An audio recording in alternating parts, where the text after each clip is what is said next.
Hey guys, Buildzoid here, and today we're going to be talking, today I'm going to be talking about what you need to understand from my PCB breakdown videos. I personally don't think this is, like, a lot of you probably already know all of this, but for a lot of people, for a lot of new people to the channel, this is probably very, very helpful.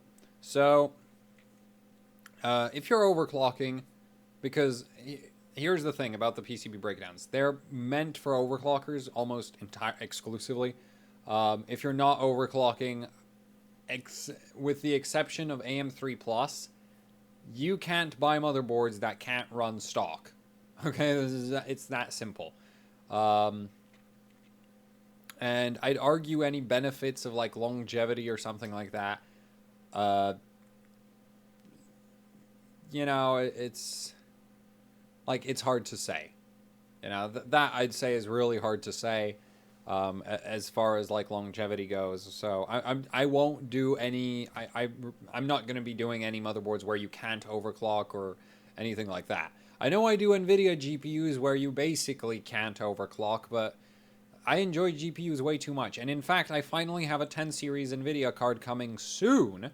So we will see how far I can get one of those moving once I remove all of NVIDIA's obnoxious restrictions. Anyway, back to the things you need to know about VRMs from the PCB breakdowns. So, there's two things a VRM has to do, right? Provide as much current as whatever is on the other end of it requires, and maintain a stable voltage.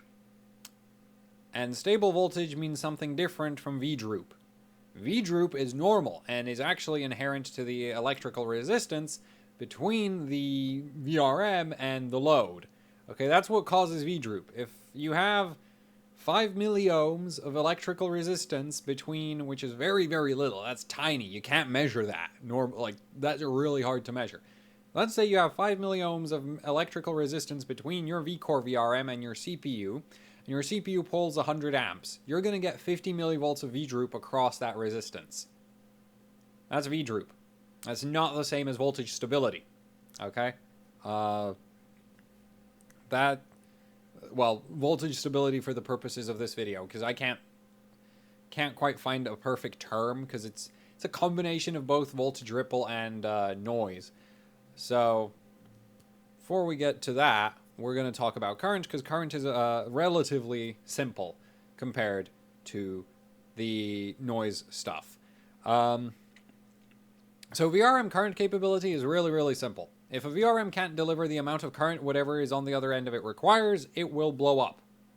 Really, it will just blow up. It will not cause instability. It will not cause crashing. It will not cause any kinds of other issues. It will just die. Some VRMs will come with protection circuits like overtemperature and overcurrent protection.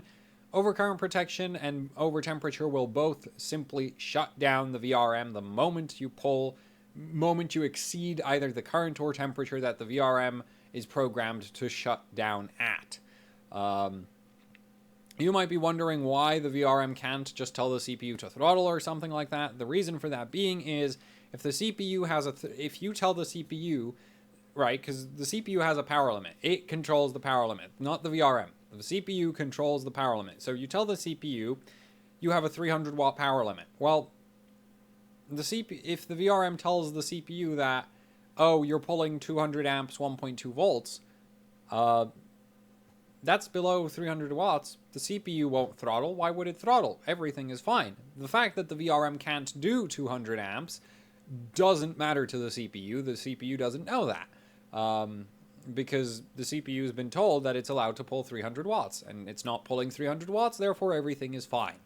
On the VRM side of things are not so fine. The VRM also actually doesn't know that it's about to blow up, but the MOSFETs are getting too hot, and they will eventually completely fail.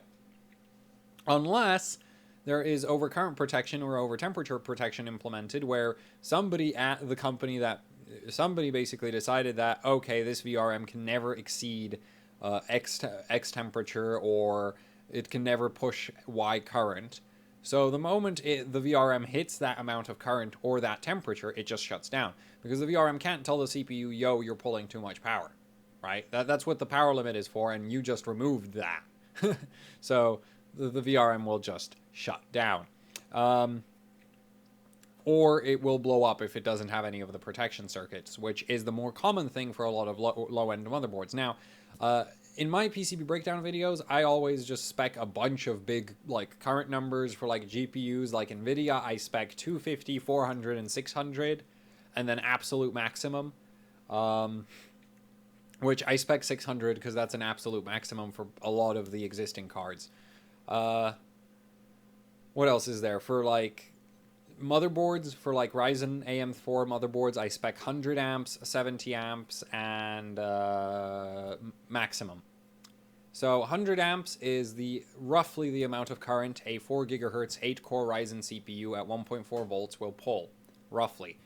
There is some error margin on that because CPUs, variance from CPU to CPU, how you set up your overclock load and that kind of thing.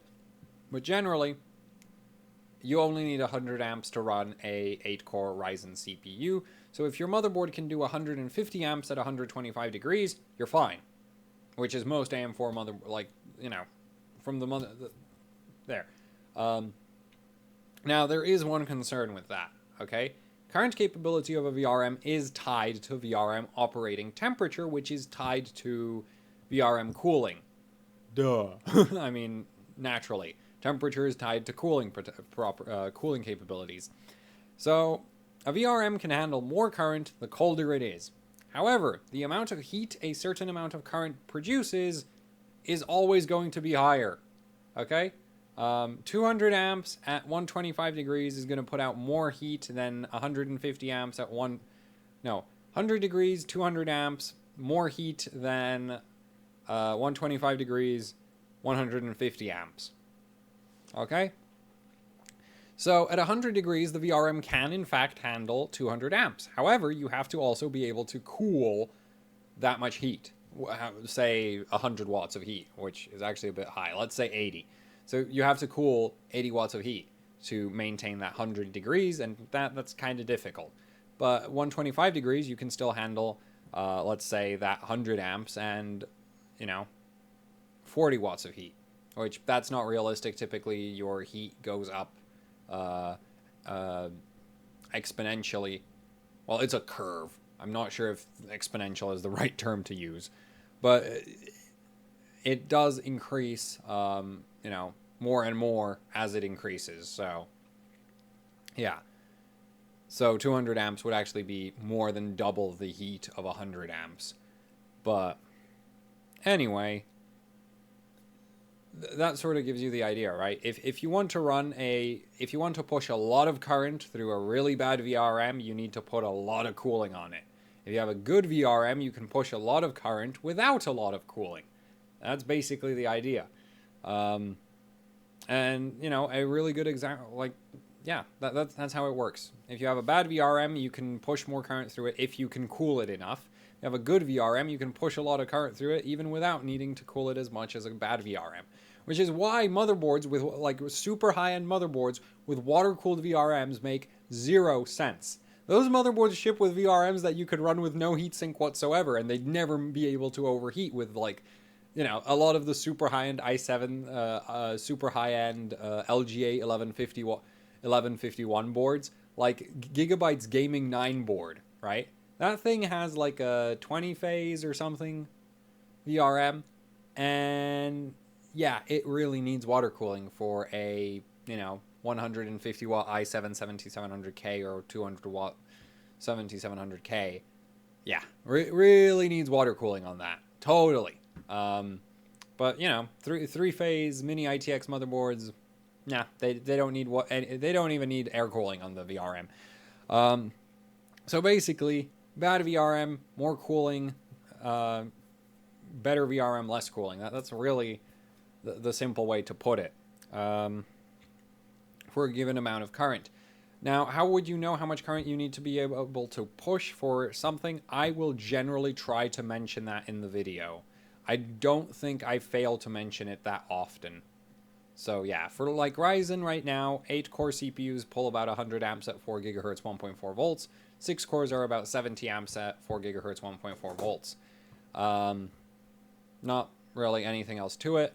As AHOC grows, I hope to be able to provide details for more and more architectures. Like, I'd love to be just like, yeah, Haswell E needs this much, Broadwell E needs this much, KB Lake needs this much, Skylake this much. It's like, yeah, I totally want to do that. And I'm kind of trying to figure out how to repurpose the blog to be a more referencey kind of thing instead of a blog. But yeah, that's far in the future. So that's sort of as far as current goes, you just need to be able to provide however much current you need. And if the motherboard can't do, like, you can generally cool your way into higher current capability. The most extreme example of that was, I think, is when somebody went and liquid nitrogen cooled the VRM on a GTX Titan Kepler card, because that VRM is terrible and blows up at around 1.5 volts. So, yeah. The other thing to note is I do tend to be really, really harsh with my ratings. But, yeah, if I say something is bad, it's probably just average. If I say something is really bad, then it's actually bad. If I say something is good, then it's probably, like, really overkill. Just going to point that out. Now then, let's move on to the whole voltage, stability, noise, ripple, suppression thing. So, let's say we have 2 VRMs, right? One of them is able to maintain whatever voltage you set, plus minus 20 millivolts. The other one is able to maintain the other whatever voltage you set, plus minus 60 millivolts. We have a 4 gigahertz 1.3 volt CPU here. So the CPU needs 1.3 volts to do 4 gigahertz. On a VRM-A, I would need to set 1.32 volts in order for the voltage to never dip below that 1.3 volts figure required for 4 gigahertz. So on VRM-A, our CPU's power consumption would be equivalent to 1.32 volts because on average, it is actually running at 1.32 volts. Even with the little dips. And mind you, these dips are way shorter than what any kind of software can measure or a digital multimeter could measure. You need like an oscilloscope to be able to monitor this kind of fluctuation in voltage. So, we need to set 1.32 volts, and then the CPU is stable because we never dip below 1.3 volts. Even for like even like for a nanosecond, we are never below 1.3 volts, because the problem is if we dip below 1.3 volts for, a couple nanoseconds is a few CPU, like a few tens of nanoseconds is going to be a couple CPU clock cycles. Some of those clock cycles are probably going to finish with a lot of errors in them if the voltage isn't high enough to finish the calculations, to finish whatever those clock cycles were doing. So that's why, we need to run 1.32 volts for that reason. And there will be spikes up to 1.34 volts. And on average, the CPU will be pulling, power consumption will be equivalent to 1.32 volts. And degradation will also be equivalent to 1.32 volts, because on average, that's the amount of voltage pushing through the CPU. Now, let's take VRMB, which is plus minus 60 millivolts. So much more inaccurate, like way worse.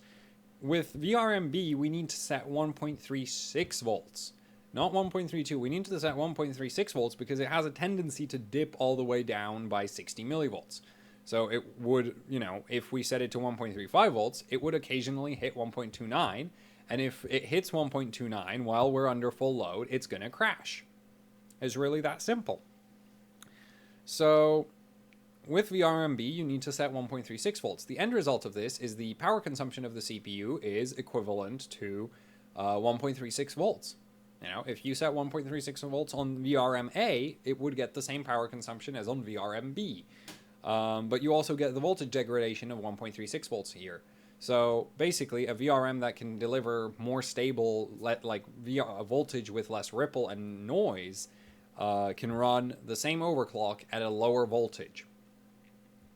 So, yeah, and this is completely different from VDroop. VDroop is, very, very different, which I do believe I explained in this run-through of the video. Either way, yeah, so that's sort of your voltage stability. And the thing about that is the way VRMs can get better at that is capacitors. So basically, what capacitors are used, where they're located, how many of them there are.